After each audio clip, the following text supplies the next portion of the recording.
Welcome to Lenses and Lyrics, where music and photography collide. This podcast dives into the crossover world of photographers who are or were musicians, those whose passion for sound influenced the way they see through the lens. Connect with all things Lenses and Lyrics at lenseslyrics.com. I want to start out with talking about your history with music, because as I understand it, we have some similarity that we were both in a hardcore band. Yes. So tell me about that. What did that look like? So I obviously, like many people who, especially where I grew up in like the Boston area. Mm-hmm. And so, there was all these big metalcore bands that were coming out of that area, from Converge, Unearth, to Bane, to all these bands that I grew up. I grew up listening to and going to their shows and, knowing some of these people. And so I just loved it as a kid. Like, I thought it was like the coolest. It's funny because you think back on yourself and you're like, I was so hard. And then you were just like, no, I was like a total poser or whatever. Yeah. But what I really fell in love with was like just writing and performing. Mm-hmm. Less so like, I liked the scene. It was fun, but in hindsight, it never really was my thing. My thing was always just like, I want to make something. Yeah. I just want to make something. And so I remember I went to school. I went to like a ministry school in Illinois. And when I'm at school, this guy calls me. He's like, hey, we're going on tour in June and we need a guitarist. And I used to play in bands in high school with this guy. And I was like, sure. So like they're doing the recording. They're sending me the stuff. I'm learning the music at school. I get home. We practice for 3 days and then we're on tour. And this tour was a disaster. We had this broken down old van and we tried to go around the country. It broke down 4 or 5 times. By the time we go from Massachusetts, loop all the way down, play in California. We're supposed to play like this show with like Me Without You or something in Sacramento, or not Sacramento, Albuquerque. And we can't make the show. The van breaks down. We've missed that show. Eventually we're like going to Texas for our shows. And then it just dies forever, dies for good. And we're just stuck in the middle of like West Texas, the desert, like 105 degrees. At one point we get picked up by like a flatbed because they're being nice to us. We're all sitting in the flatbed in the truck, like, and we eventually just have to rent a U-Haul truck, and we take a U-Haul truck we leave the van in Texas, take a U-Haul truck pulling our trailer from West Texas all the way back to Connecticut. Oh, man. And, but in the middle of it, we kept recording, kept playing stuff. We got some interest from like Solid State Records and, nice. Some of these people. And, got to play some cool shows. We never really were able to fully do what I wanted to do. But I remember we built recording studios. We did a lot of recording. That was what I ended up like really falling in love with, is making stuff in that environment to the point where I would forget that people needed to hear it. I was like, for me, I enjoy doing this. And we had tons of different, we worked on like a Jimmy Eat World kind of power pop project. And nice. We did a bunch of different things. But over time, obviously for me, it became like a thing where I was like, dang, I don't want to have to get a job though. Like a real job, I just wanted to be in the arts. And eventually, that's how it led me to videography. I always did videography too. I always, since I was in high school, would make stupid Monty Python skits and kind of that's fantastic. Just messing around with stuff. But, and of course, when you're on tour, you're always playing with cameras because everybody needs their photos. But I think at one point, that is what spurred me on, is I was like, I just don't want to have to get a job. Yeah. So the band that you're in, the music that you recorded, it's called Holding Hannah, by the way. Holding Hannah. Yes. And is that available for anybody to listen to, on the spot? I'm sure you can. Honestly, I think it's on Pure Volume. Pure Volume. Okay. All right. I'm going to look for it and try and put it in the show notes if I can. Yeah, and then. Yeah, no, it's on Discogs.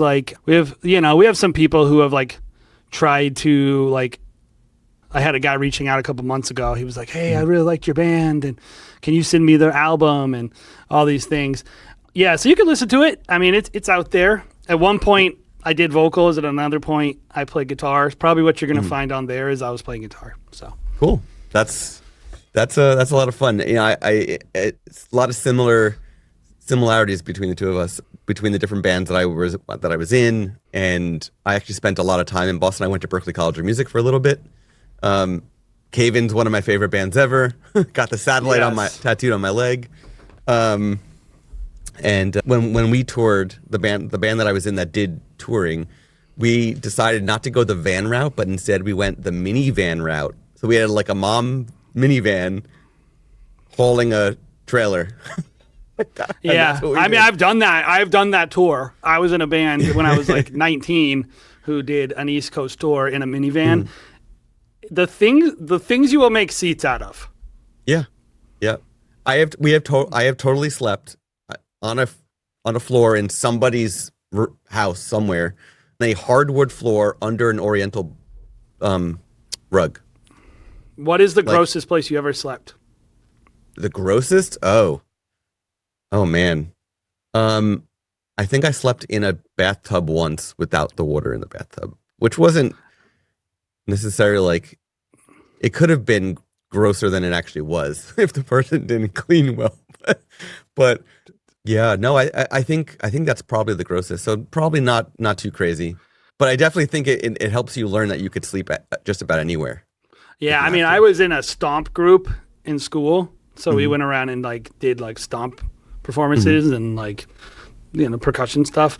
Yeah. And we would just sleep in the van. They didn't even get us hotels. Like we would just, it's so funny when you think back on it. We just sleep in the van. I remember on tour one time, we go to this guy's house and they were like, he's, you know how it is. Like if you've never been involved in the punk and hardcore scene, it's very DIY. And like everywhere you go, like people are like, oh, come and sleep at my house. Like that's pretty much what you do. Yeah. Like you don't really go on hotels really at that level because there's no money. So we're going and staying at this kid's house and you don't question it. If they invite you, you just say yes. But a lot of times you don't know what you're walking into. And I remember going to his house and I was like, oh, dang, this is like a hoarder house, like a flop house. Yeah. Like with a bunch of like people who, you know, like you can tell everyone lives there, but everyone has their like part of the house, but all of them are hoarders of different things. Right. So everyone's hoarding.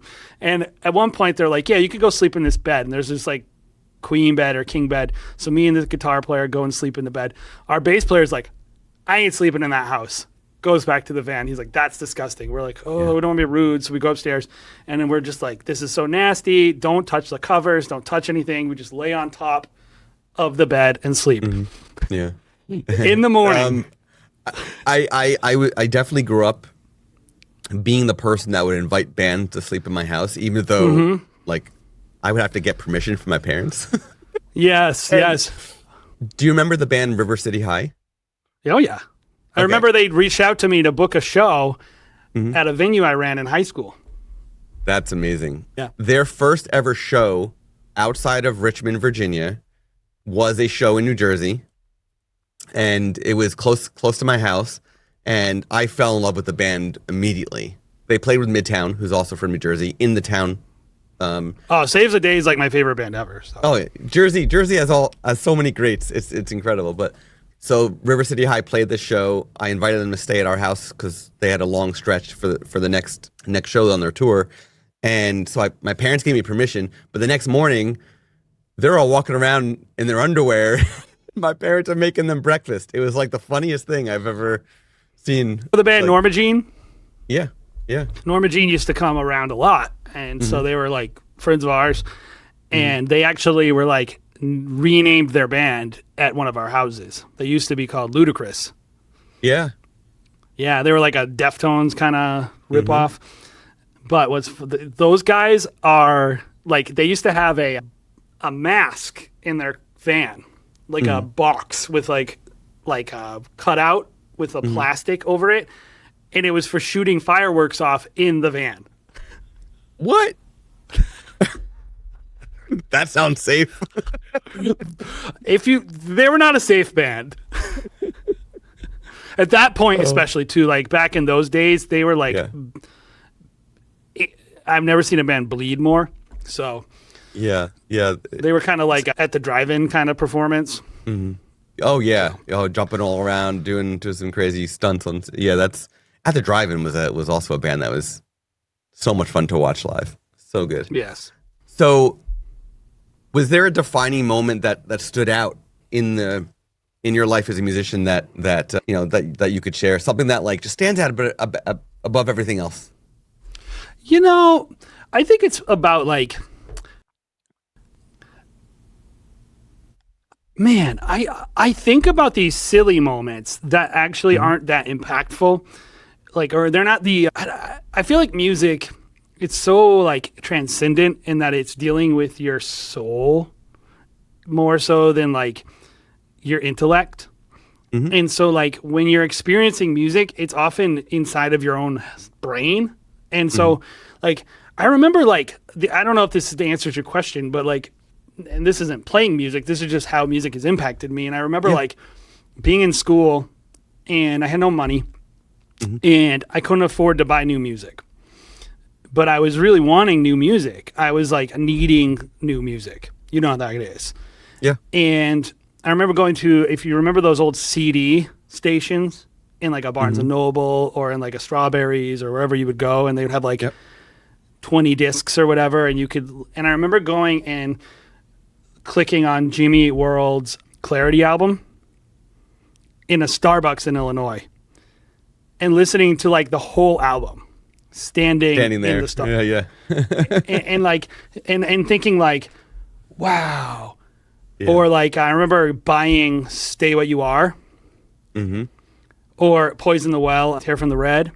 Oh yeah. The first time I turned on Jane Doe, and like that Concubine starts playing, like I remember playing a show with Zayo one time that really, really like impacted me, and not in always good ways, and I'm not like trying to rip on people, but like kind of like I feel like the more you get involved in certain industries, like you don't want to see how the sausage is made. Right. Like I think like it's more fun to me to not know the people that I play with now, to the point where like I would like try to avoid it because it's like I love your music, I don't want to get to know you.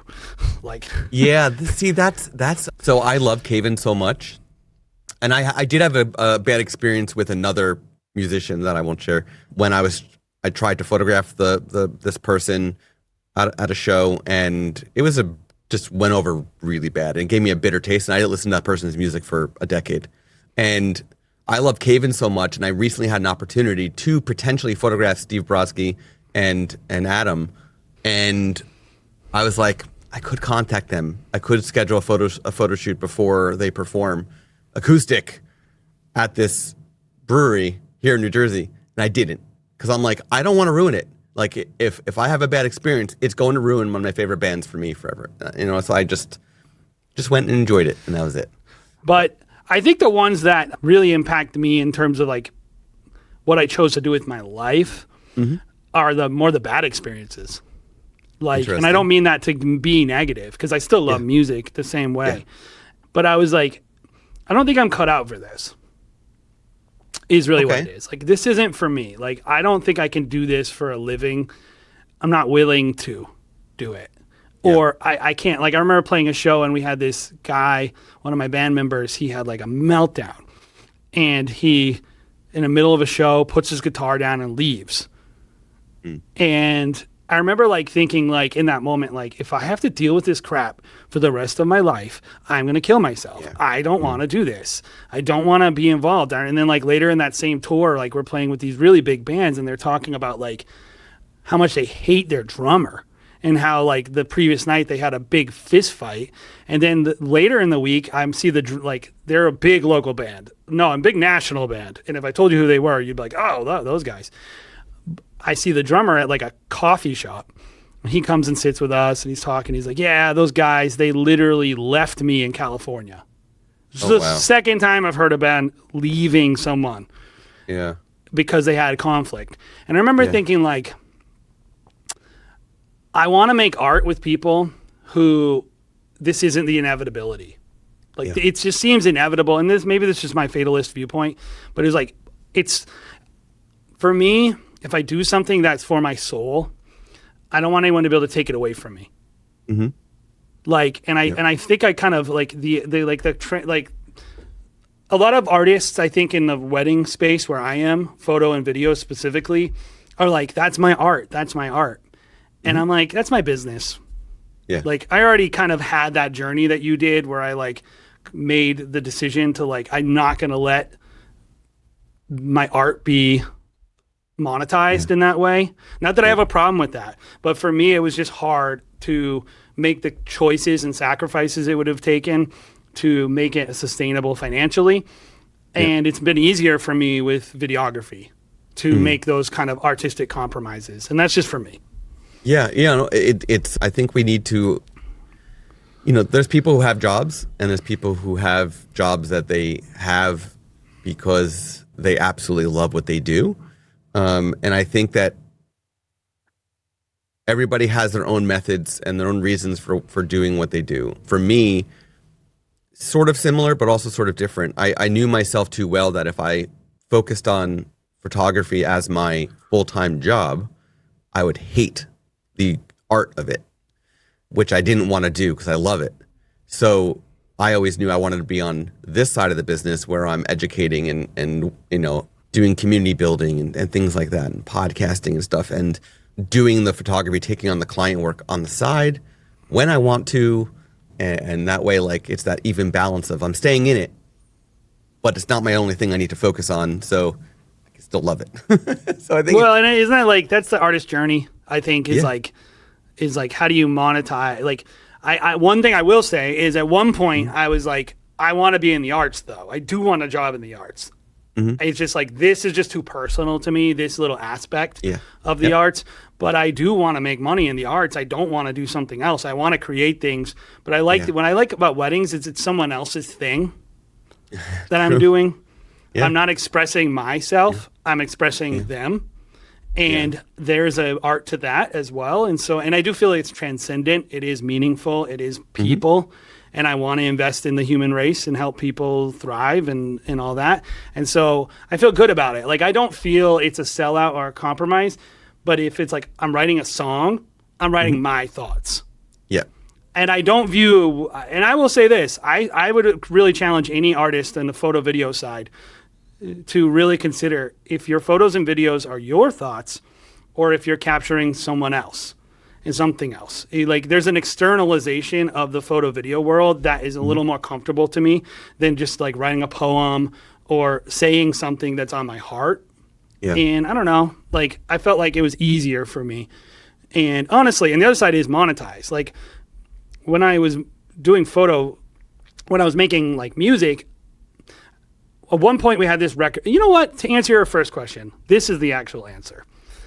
We had a conversation with Solid State, and they were like, hey, we love you. We want to, like, they got our record. Somebody gave it to them, and they reached out, and they were like, we love you. Do you have any more songs like this? They didn't want the rest. They only wanted that one style. Yeah, and we were like, I mean, we can. And I remember, like, we wrote a bunch of new songs that, in hindsight, aren't as good. And I was like, that kind of sucked. like yeah. I think, as all, everything changes as time goes by. It used to be, and I'm sure it still exists in the beginning, where you have to get signed, right? If that is what you're aiming for with the business, you have to have albums that is consistent of style wise, right? To get started. Yeah. But then you gotta now give people what they want.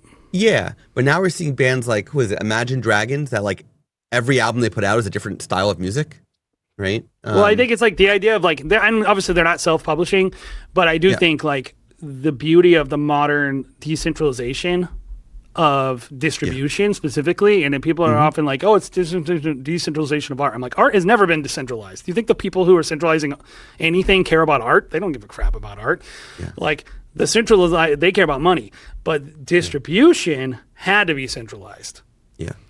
And now it doesn't. So I do think it's, even like if you look at the pop artists that are coming out with, like, not that I think it's that great, but Justin Bieber just released an album and it's bizarre.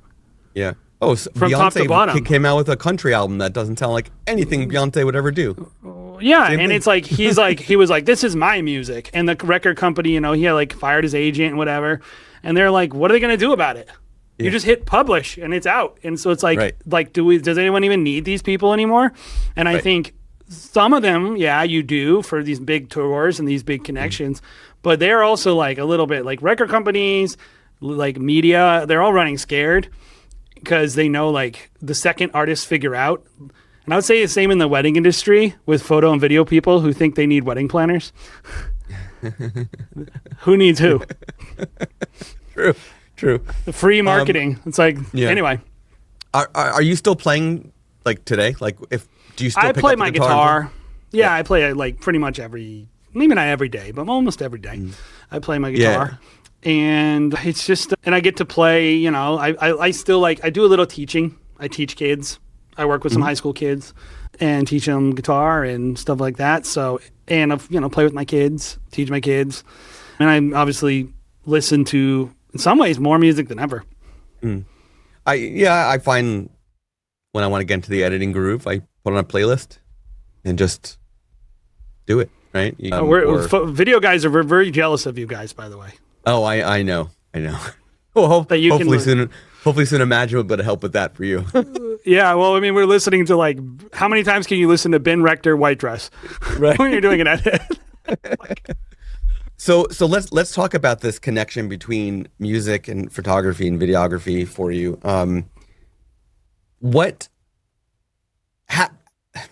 How has the background in music influenced the way that you connect with the people at these weddings that you're filming and doing the photos for, and how's that helped? Because on the music, it's people are people, right? And there's so many different types, especially in the music space, especially in the photography, videography space. The clients you get, you hope to get this sort of avatar of client, but it may not always happen. So how has that helped you to like manage it all, deal with it all, and the way that you do these connections? I mean, the fact that most people in the company are musicians, and most of my staff. That's great. I don't know how it worked out, but it did. Yeah. And we actually have scored a couple people's wedding films. Okay, to answer your question with a specific story. The general answer is it is the number one difference in my company and what we do is that we have great taste in music and we know how to connect. People say they eat with their eyes, but I say they just eat. People eat with their senses, like multisensory, right? And so like people form connections based on like certain tribal lines, certain things where you're saying, I understand you, wink, wink, I get you, And so kind of like if you can send a nostalgic vibe to go with the wedding, or you can send a party vibe, whatever it is. But to answer your question specifically, like there was a wedding where the brothers of the bride performed a song that they wrote. And I think they had performed it previously. And they play guitar and they both sing. And to be honest, they're very good singers and the song is nice. It was a pretty song. They're not great players. They're okay. But it wasn't something I felt comfortable using to score a luxury wedding film. So we're like, how do we implement this? So we extracted their vocals and we built a sound bed that would eventually lead, and then we played our own music under their vocals. So this piece builds with like ambient kind of like explosions in the sky, kind of like shoegaze kind of vibes, and eventually it comes into more like singer-songwritery, acoustic-y. And then the brothers just appear on screen, on tempo, by the way, singing. And the couple's like, what the? Like, and it's like, to me, wedding filmmaking, that's what I do primarily, is wedding filmmaking. I do some commercial stuff, but wedding filmmaking is what I primarily do. And to me, wedding filmmaking is about like connecting with people's family culture and connecting with a couple's sensibility and taste. And such a big aspect of that is what they listen to. People's, maybe less so now. It's unfortunate. I think like when we were younger and our age, like the way you expressed your rebellion or your uniqueness was through music. Now it's through weird TikTok crap that I don't. Maybe I'm just being like boomerish about that, but I do think like there's less creative energy behind, I think, some of that stuff maybe than like actually being a little bit vulnerable and saying something like important, but I could be totally wrong. That being said, I think music still will always persist. And so we took this and we brought it.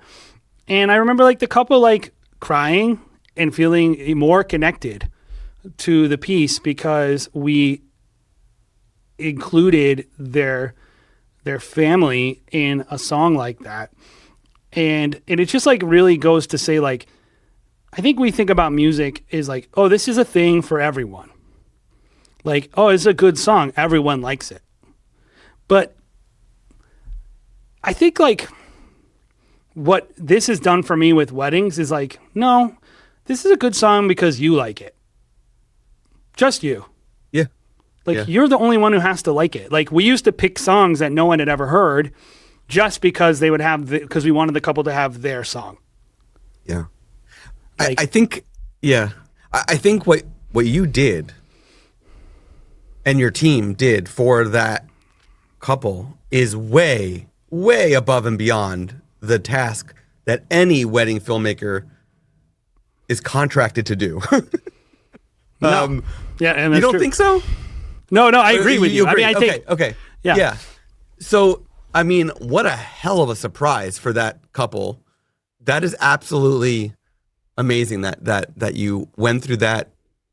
Yeah, I'll send you the film. Effort isn't even just a word, like a word. That's a light word to use. Like that is a lot of work to do for that, right? Well, I think it's like some of it is you are trying to flex. Yeah, of course. Yeah, you're trying to show people like only I can do this. Yeah.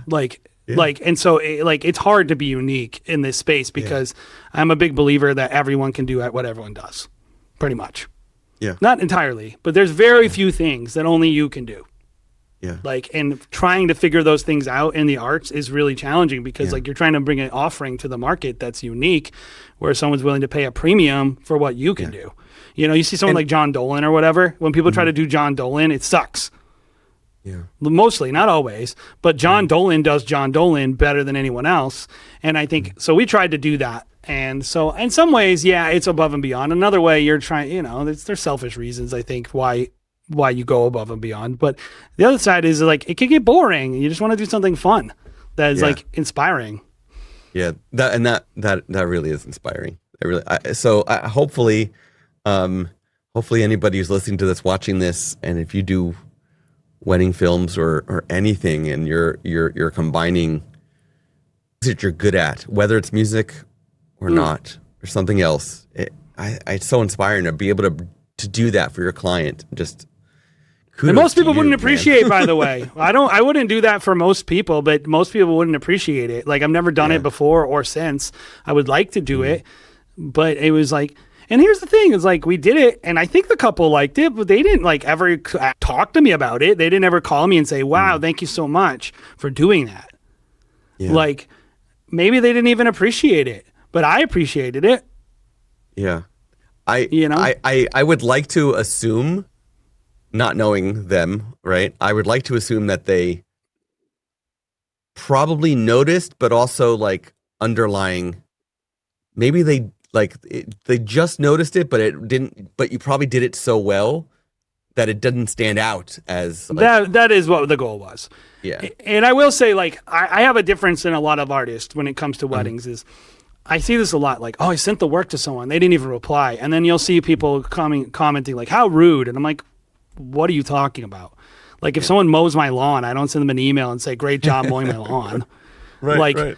I just, if it's good, I don't say anything. The only time I ever talk to you is if I think it's bad. Right. So it's like I say no news is good news when it comes to weddings. Yeah. I agree.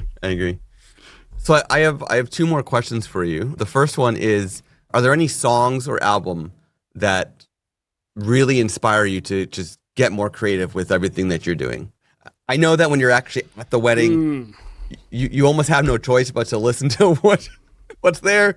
I know some photographers put in heavy metal in their AirPods and just to drown out everything else, but like in general, to feel more creative, what do you listen to?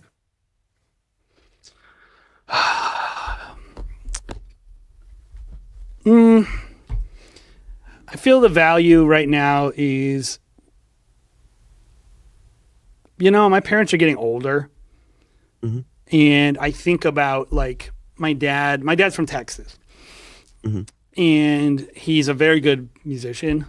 My mom's a very good musician too. My dad is a really good piano player. Like that style, Western style piano. He grew up in like that area. And so I think the older I get, like when I think about weddings, I think how do I connect with that feeling of nostalgia that people have? Because that is what people want out of a wedding film. They want nostalgia, and of course energy too. But that, like the hype stuff is just trend. I just go, whatever's trendy, whatever the dance party looks like, that inspires me. There is the visuals inspire the sound, and also the taste of the couple, like whatever is being played. And we're lucky enough to play with incredible, or to shoot alongside very incredible bands, so that helps.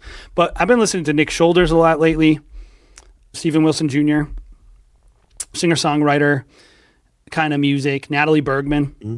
I'm really enjoying her music right now. I kind of really like that last Sleep Token album a lot. The new Deftones song, incredible. I don't know how those guys keep doing it, but they have an incredible new song. Love Knock Loose. Nice. Like Knocked Loose, dude. I remember listening to their the first time I heard, like they've been around, and I kind of had kind of heard them, but not really like. I kind of committed to myself last year to like start finding new music again, because my life had been ever since COVID. We went from 60 weddings to 120 weddings in 1 year. And then we did 230 and then 200. And then like everything just got really not healthy. Mm-hmm. We were just surviving, trying to like not lose our jobs. Right. And it kind of like took that part of me away. But I think to your question, like it was something that I've started to invest in again, and just kind of finding music that either inspired me or made me think about people I love, or just made me feel something, Yeah. And, it's funny, like music always comes back to like nostalgia for so many of us. It's like that 100%. Feeling of like being vigorous and young and not giving a crap. Yeah. And it's like, people are like, oh, it's like I was young. It's like, it's not that you were young. It's because that you didn't know that you were going to have to like compromise so much. Mm-hmm. When you were young, you thought the world was going to be what you wanted it to be. And I think that's a good thing. And it's also good to get mature and realize you have to play ball with people and you have to collaborate in the world that you live in. But I like that feeling of like unbridled optimism. That was when you were like 18, 19, 20. When I listen to hardcore, that's what I think of. Yeah. So I asked this question to my last guest for the last conversation I had on the podcast, and he came back and asked me what I listened to. And I have two playlists, only two playlists on my phone that are regulars. One is my creative, I call it Zen mode. And it's got things like the Album Leaf and Tristeza and all these Saxon Shore, all these instrumental Sigur Rós is in there, and so on. Then I have yard work. Yard work is literally when I'm mowing the lawn and doing all that stuff, right? And to get me like pumped, it's pure nostalgia. It's my 90s, early 2000s, punk, hardcore mix. What was your first show that you went to? My first show ever was like a concert. Without your parents. So my first was a full-on arena concert. It was Rage Against the Machine, Wu-Tang Clan, Atari Teenage Riot. Nice. It was crazy. Weird mix. My first show ever was MXPX. That's as a 13-year-old. Oh man, that's as a 13-year-old. There's MXPX and Switchfoot, and Switchfoot was a 3-piece at the time. Yeah. They were opening up for MXPX. Oh man, that's crazy. You know that Mike from MXPX is now playing in Goldfinger as one of the. That's interesting. Guitars. Yeah, I mean MXPX is still playing, but he's now joined Goldfinger as well. They just released a single a couple weeks ago. Goldfinger? No, Switch or MXPX. MXPX? Still making. It's funny because as a kid they were just like this crappy like pseudo Christian band, but right. but they were like my parents let me listen to, so I was like I'm gonna try to get away with it whatever I can, and now I'm like they were like this iconic band, and you never realize like your memories are being crowdsourced. Like it's everyone's band. It's not your band, but as a kid, you're like, this is my band. Yeah. Totally true. Totally true. My last question. This is I'm really curious of what you're gonna say to this. If you could create a film, right? Whether it's documentary, a creative film that you want, or a music video for any band, past or present, what would it be? Like, which band would it be, and what kind of film do you think it would be? Oh man, it's a hard one. I have.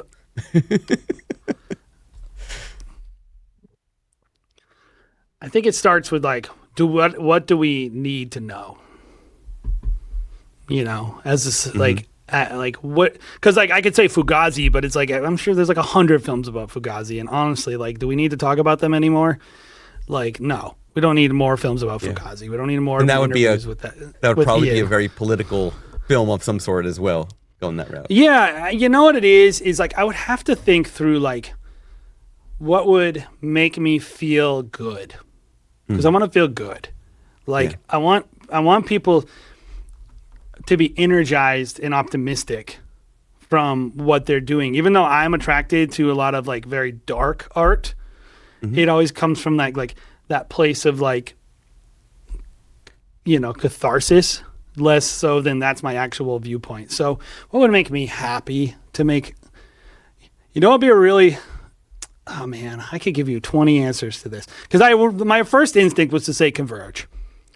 Okay. Oh.